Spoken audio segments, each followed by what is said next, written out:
have to report about this topic, the revisiting Corazon Aquinos speech before the U.S. Congress. Okay, this is our summary of the Corazon Aquinos speech. September 18, 1986, almost 7 months after she became the 11th President of the Philippine Republic, Maria Corazon Aquino delivered a speech before the joint session of the United States Congress in Washington, D.C. Carries by the widow of late Benigno Ninoy Aquino Jr., the youngest governor to be elected in the Philippines and the youngest member of the Philippines Senate during that time. With his death, brought by his positions for the political views of then dictator President Ferdinand E. Marcos, si Cory gikontinue gyapon niya illegacy and campaign against the violence experienced by the Filipinos and their homelessness in their own country.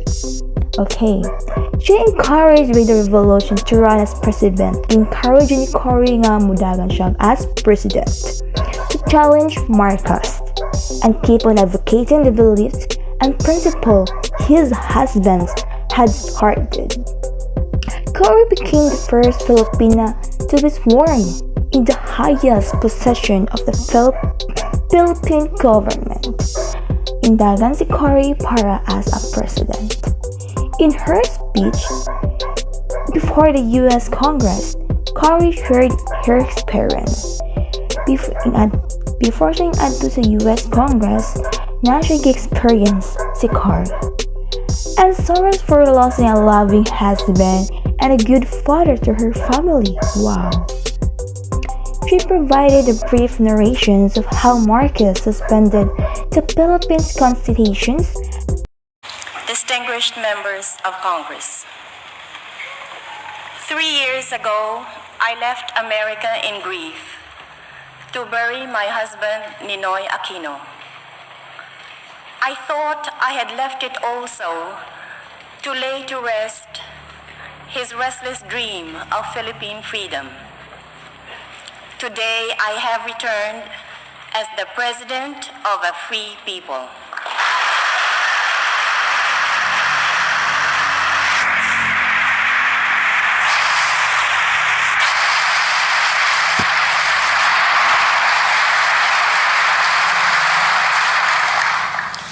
In burying Ninoy, a whole nation honored him by that brave and selfless act of giving honor.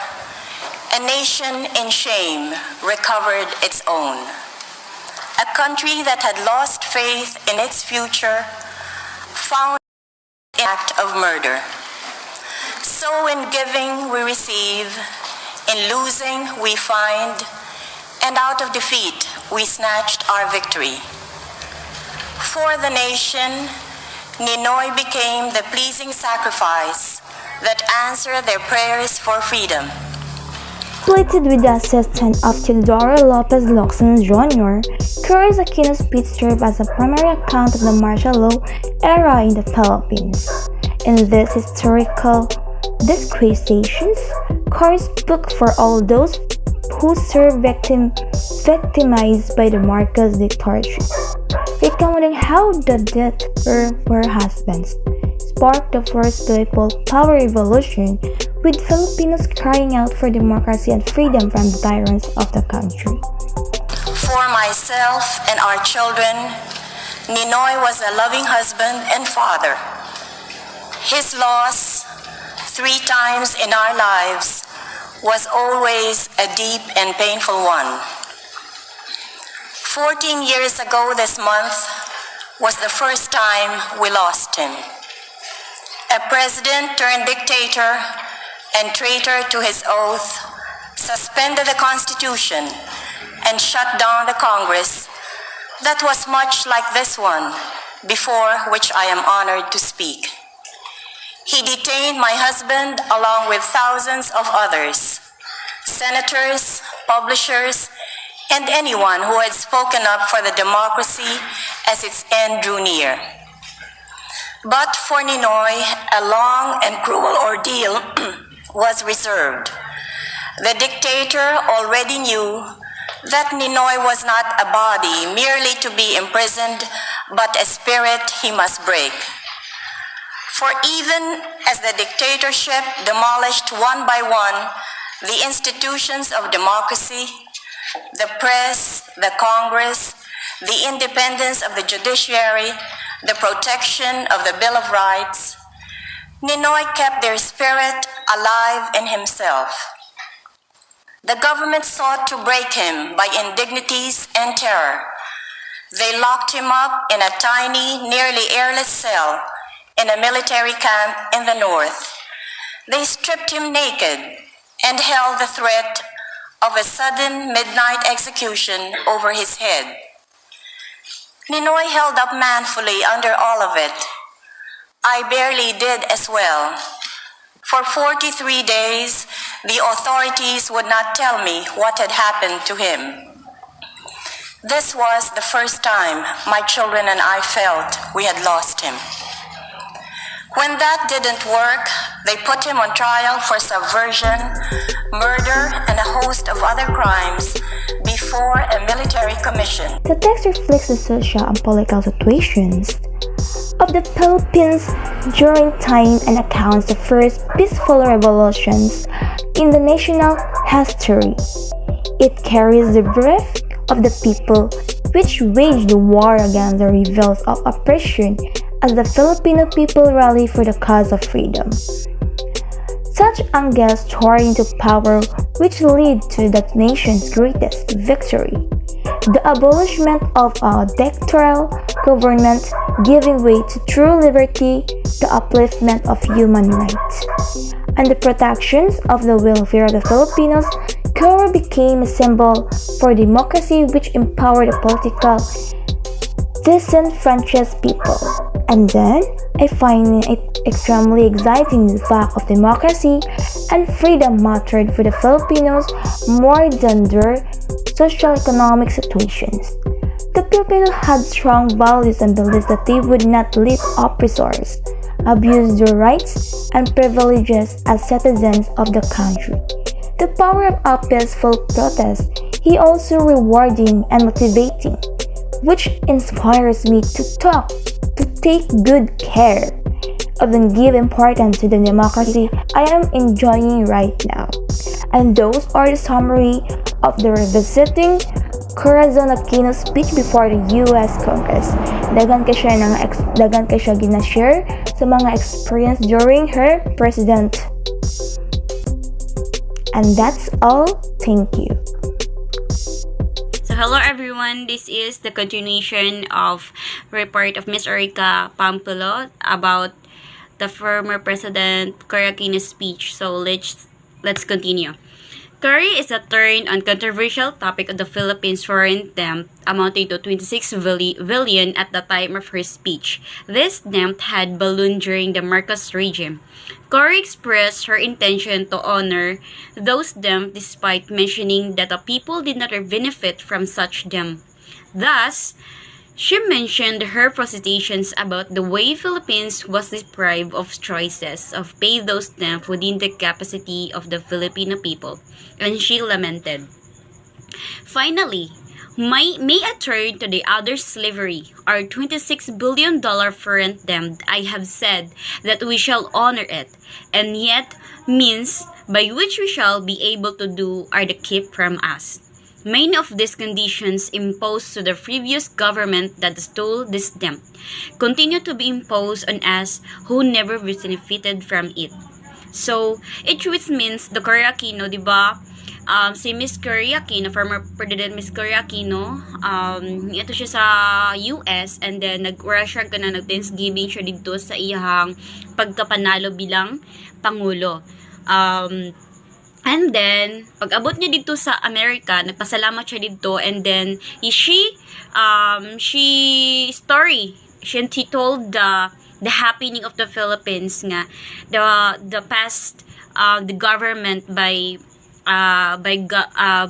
held by the Marcoses, 'di ba? So, nag-ingon siya din nga, ang kanina 26 billion, the billions them, gikuha siya or gikawat siya ni Marcos for her regime. So, nag-ingon siya din nga, kanang 26 billion nga gikuha ni Marcos, wala joy naka benefit ana sa Pilipinas because gihang gikuha sa kabanang bayan katong nga kwarta nga kantidad og 26 million. So, niingon siya nga, she continued that while the country had experienced the calamities brought about by the corrupt dictatorship of Marcos, no commensurate assistance was yet to be extended to the Philippines.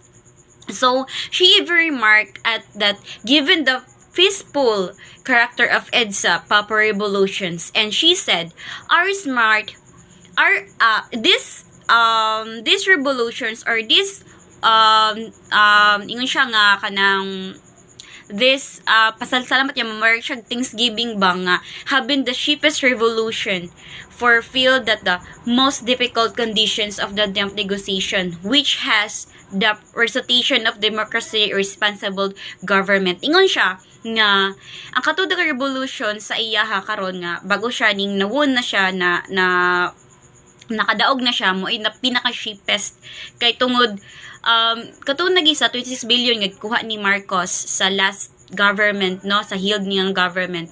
So niingon siya din nga tungod kay nadaog na siya so mean to say na anay mga democracy na anay freedom ang mga tao sa ilahang mga gusto because wala na katungod na free na sila wala na yung mga batas militar wala na di na makadictate si Marcos because siya na ang daog. So, bali, wala siya gana bitang na kuha na siya, murag nakat na siya dito ba? Na-stop na dito. And then, iingon siya nga, she will make the government be responsible.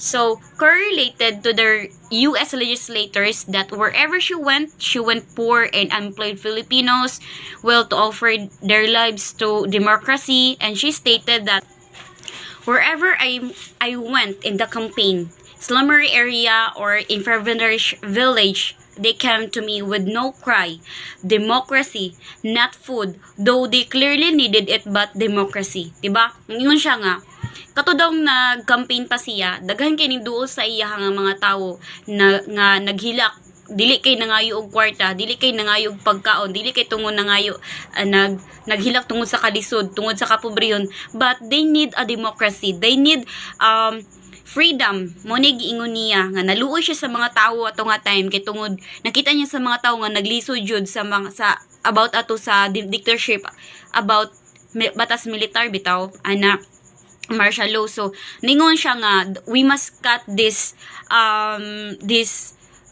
liranin ningon siya this problem. So naningkamot siya nga nagpasalamat siya nga siya ang ning daog. So ingon po siya diri nga though they clearly needed it but democracy. Munto siya ingon nila nga demokrasya jud ang ilang gusto sa mga tao sa una. Not work, although they surely wanted it, but democracy, not money. But they give me more, who little they need a campaign. They didn't expect miracle that instantly put the food in their mouths, clothes in their back, education to children. Give them work that will put dignity in their lives. But I feel for pressing and obligation to respond quickly as a leader of the people so deserving of these things. So, ngayon siya nga, karon na presidente naman ko, akong himuon ng tanan para sa inyo ha, maghatag ko og education for your children. I-employ na ko ang mga tao nga walay mga trabaho. And I will put instantly food no nga maghatag siya kanang mga siguro mga programs, living programs nga maning ang livelihood nga para uban nga dili magkalisod og pangita og panginabuhi taga-adlaw. So naingon po siya dinhi nga Curry proceeded and enumerating the challenges of the Filipino people. So they needed tried building to new democracy. This were the persisting communist insurgency and economic deterioration. And Corey further lamented that this problem is worsened by the creeping debt because half of the country export earnings is amount trying to 2 billion would go to pay just just interest on the debt whose benefit by the people of by the Filipino people who receive Corazon then as a rather. So niingon siya nga instead nga kato bitong mga kwarta nga nangawala sa gaban nga bayan, ihang they mas prefer pa niya nga ihatag sa tao nga kato na mas nanginhanglan sa Pilipino, sa bansang Pilipinas jud, ihang yung tabangan miingon ni siya dinhi mo ni iyang panumpa. And kanang mga countries nga nag-earn nga mga economic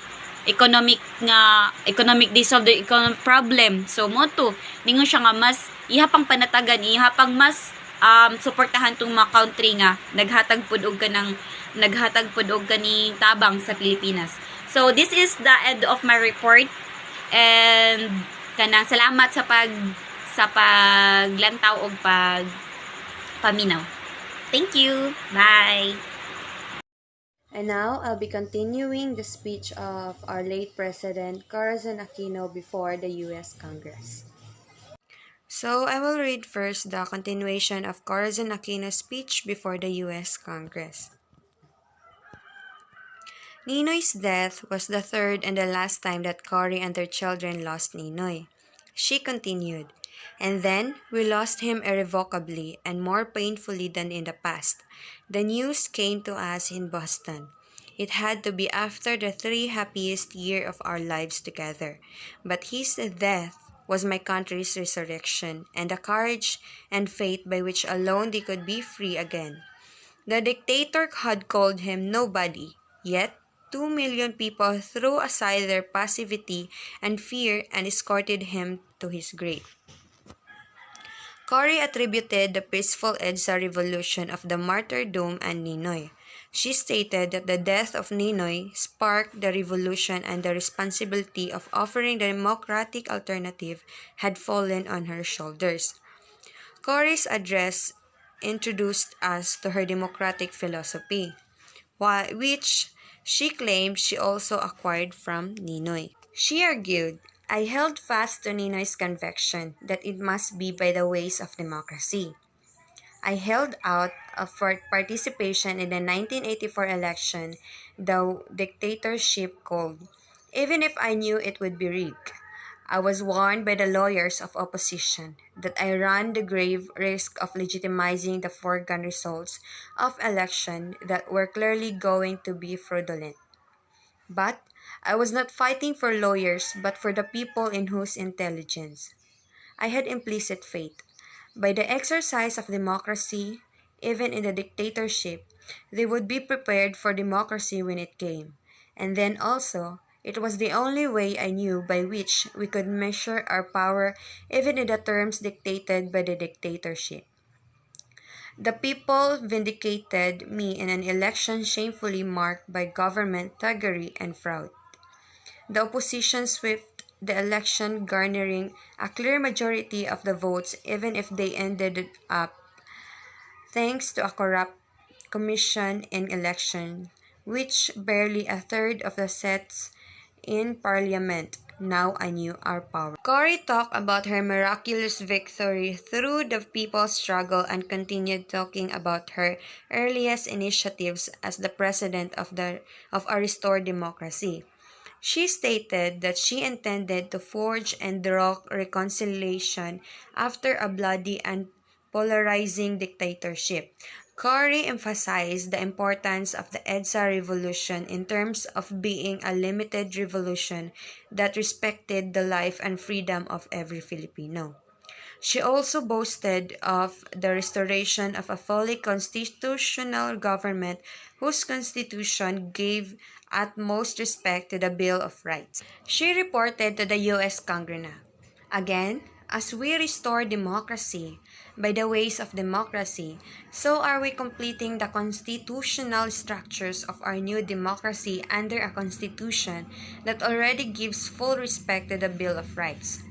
A jealously independent constitutional commission is completing its draft, which will be submitted later this year to a popular referendum. When it is approved, there will be an elections for both national and local positions. So within about a year from a peaceful but national upheaval, that overturned a dictatorship, we shall have returned to full constitutional government. Cory then proceeded on her peace agenda with the existing communist insurgency, aggravated by the dictatorial and authoritarian measure of Ferdinand Marcos. She asserted, "My predecessor set aside democracy to save it from a communist insurgency that numbered less than 500. And hampered by respect for human rights, he went at it with hammer and tongs. By the time he fled, that insurgency had grown to more than 16,000. I think there is a lesson here to be learned about trying to stifle a thing with the means by which it grows." Cory's speech agenda involves political initiatives and reintegration program to persuade insurgents to leave the countryside and return to the mainstream society to participate in the restoration of democracy. She invoked the path of peace because she believed that it was the moral path a moral government must take. Nevertheless, Cory took a step back when she said that while peace is in the priority of her presidency, she will not waver when freedom and democracy are threatened. She said that, similar to Abraham Lincoln, she understands that force may be necessary because mercy, and while she did not relish the idea, she will do whatever it takes to defend the integrity of freedom of her country. So now I'll be giving to you some realization about my part in our late President Corazon Aquino's speech. So in the speech of our late President Corazon Aquino, she stated their family background, the relationship between her and her husband, and how her husband, suffer from the hand of Ferdinand Marcos, our late president also. So, sa speech ni late President Corazon Aquino, she stated there that the death of her husband was her painful part of her life, where she gained, sa pagkamatay siyang husband, she gained lesson, she gained some motivation in order to make a new revolution, where she shows na how committed she was to have a democracy in the country. So, in addition, ang speech also sa atong late President Corazon Aquino is all about stating our country's condition in order for the United States nga makasabot sila sa conditions sa atong country, in order to continue the alliance of Philippines and the United States. Hello, good afternoon. So this time I will be continuing the topic of my other group mates about revising the speech of Cory Aquino before the US Congress. So my topic is the analysis of Cory Aquino's speech, and the content of the Cory Aquino speech is that it is a diplomatic history of the legitimacy of the EDSA government. So we all know that Cory Aquino is the one herself, na nagbigay ng the one who gives the people power. Siya ang nagbukas ng EDSA People Power Revolution. So, tinalakay na doon. And aside from that, even though she talks about the government, she never forget to talk about Ninoy Aquino's legacies and lessons. So, parang suportado niya talaga si Ninoy. And aside from that, she talks about her family background and her relationship to her husband, which is Ninoy Aquino. And she also talked about the principles of the new democratic government. So let's go back sa panahon ni Marcos. So we all know sa panahon ni Marcos, it is dictatorship, na dictator for 2 decades, which is 20 years. So as far as we know, sa panahon ni Marcos na agid ang martial law, no? And sa martial law, gigamit niya yung pagka-dictatorship. No, dictatorship which is unlimited power. No, grabe ang nahitabo before.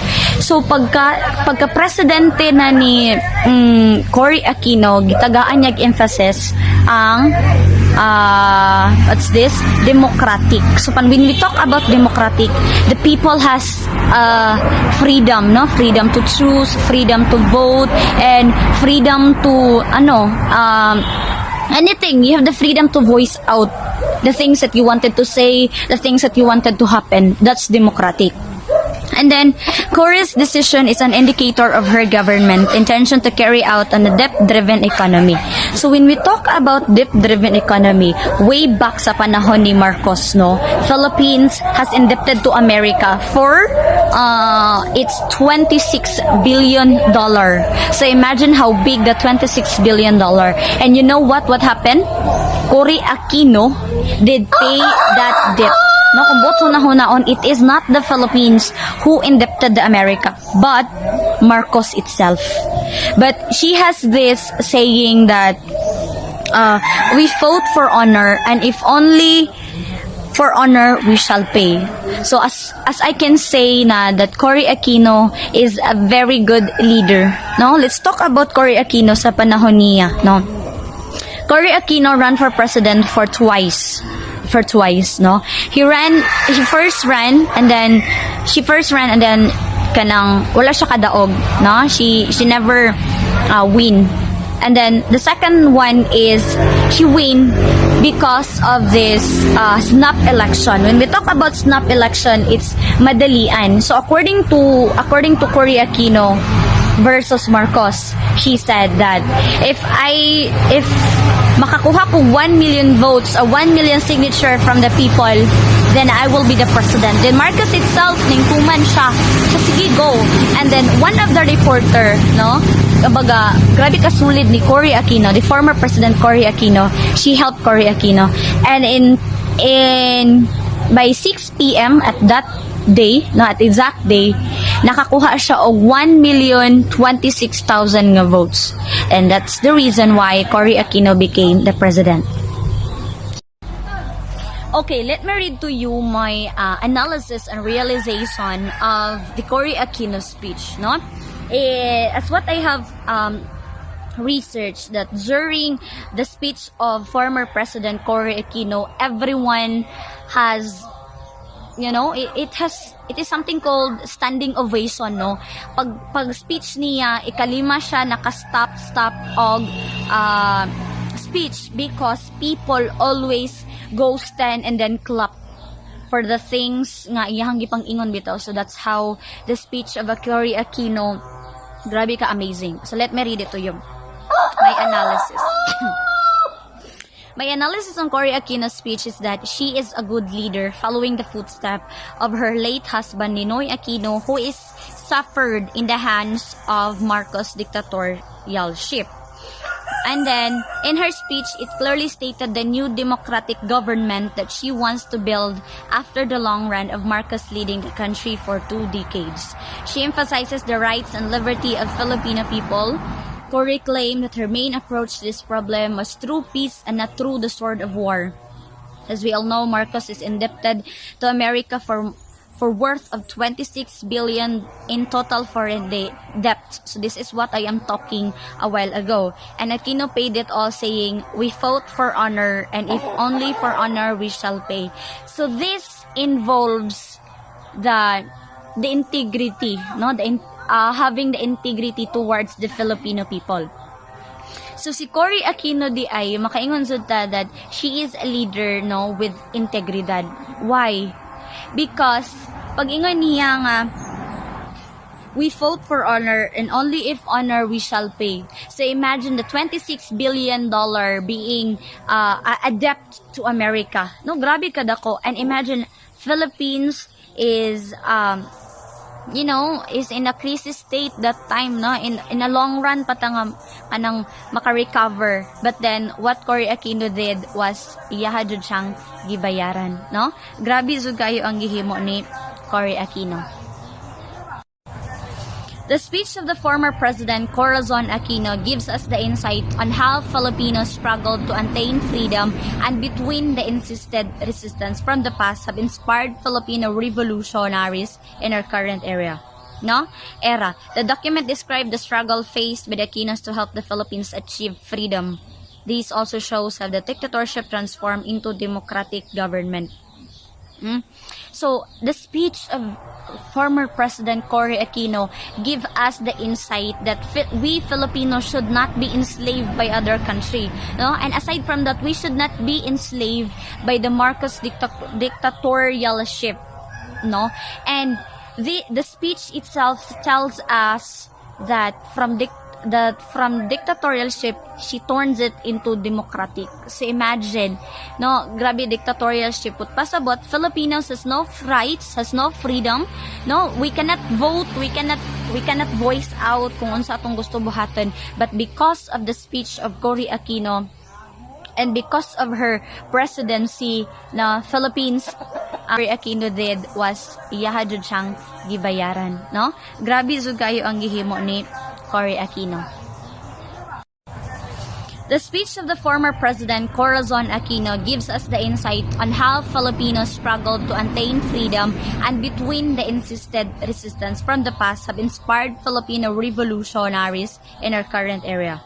The document described the struggle faced by the Aquinos to help the Philippines achieve freedom. This also shows how the dictatorship transformed into democratic government. So, the speech of former President Cory Aquino give us the insight that we Filipinos should not be enslaved by other country, no? And aside from that, we should not be enslaved by the Marcos dictatorialship, no? And the speech itself tells us that from dictatorialship, she turns it into democratic. So imagine, no, grabe dictatorialship. Pasabot, Filipinos has no rights, has no freedom, no, we cannot vote, we cannot voice out kung unsa atong gusto buhaton. But because of the speech of Cory Aquino, and because of her presidency, na Philippines started to climb up the ladder again and nagka-increase na sabta. And then, kumbaga, murag ning up na pud bitaw ta. In conclusion to Cory Aquino's speech is that she is not bragging about what she has made, but the guiding principles and framework of the government that she represented. It is what she is emphasizing. No, in the speech, she is not bragging on what she has made, no? Kung unsa iyang na-receive, kung unsa iyang mga na-experience, unsa iyang mga nahimo, but she is talking about the freedom, no? She is talking about the principles and framework of the government, that the government itself should not kanabang kumbaga enslave the people. We should not she emphasized that government should not use their power nga para ma-down og samot ang Filipino or ang Philippines itself, but iyang gina-emphasize dito nga ang Filipino dapat ang rules must abide rules. Kumbaga, what is law, no? And ang mga tao sa government dapat dili nila gamiton ang laws as something that is sword for the Filipino, no? And also he also talked about that if naa manggali mga panagbangi from other country, it should not what's this?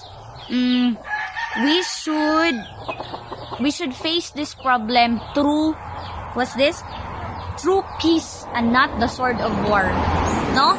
She may be the first president na nahimong kanang first president na woman, no? Siya may first.